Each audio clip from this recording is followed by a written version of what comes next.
أو تقعد تقول لا أنا الآن نفسي، أهم شيء عندي نفسي. لكن بعد شنو أهم شيء عندك نفسك؟ بعد ما كلت نعل، بعد ما النسر أرحم من حالك يوم إنه نتف نفسه. التنتيف اللي صار معاك، وجهة نظري من القصة كلها، إذا أنت تبي تغير حالك، والإنسان يبي يغير حاله لأجل أعتقد 5 شغلات في الحياة هي الأساسية. يا يبي حد يحبه ويعيش معه حياة مرتاح، هذا نوع من التغيير. أنا ما عندي مثلا، أنا ما عندي حد يحبني، مو لاقي حد أحبه، ما أدري وشو، أستقر معاه. أو يبي يغير من حالته المادية، أنا أبي أغير من حالتي المادية أكون لحالة أفضل. أو أنا مريض وأبي أتشافى. أو أنا أبي أنجح في عملي، أنا فاشل، ممكن أنا عندي مادة بس أنا فاشل، إنزين. أو أنا مش مرتاح في الانفايرمنت، في البيئة اللي حولي. هذه كلها، هذه 5 أساسات اللي الإنسان يبحث عنها دائم. الله سبحانه وتعالى عطانا كثير أمثلة في الطبيعة. شوف سبحان الله، الذهب في المناجم أكثر فترة يطلع فيها هي بعد البراكين وبعد الزلازل. الألماس نفس الشيء. كل المعادن الثمينة النفيسة زلزال. خليك أنت زي النسر، أنت اعمل زلزالك، ولو يفضل أنت تعمله، أنت تعمل التغيير، أنت اللي تبني الألم اللي راح يعمل لك التغيير. الأجانب يقولون no pain no gain، إذا ما في ألم ما في نتيجة. أنا مؤمنة فيها، لكن ألم عن ألم يفرق. ولذلك وجد الحكماء في حياتنا حتى يخلون نوع الألم هذا أقل علينا.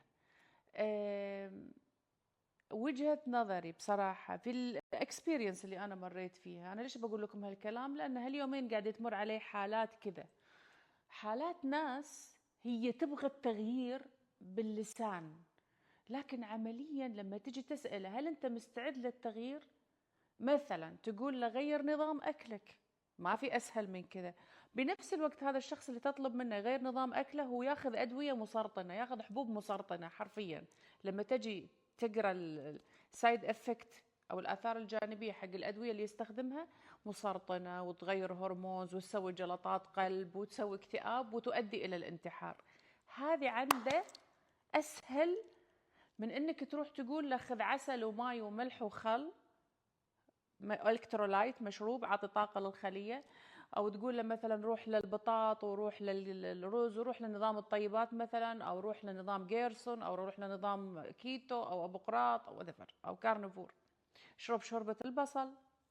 هذه كلها صعبه عنده، بس هو يبغى التغيير، يجي يبكي لك انا ابغى التغيير وانا ابغى، بس ما في استجابه، ما في استجابه للتغيير من الداخل، هي بس من الخارج.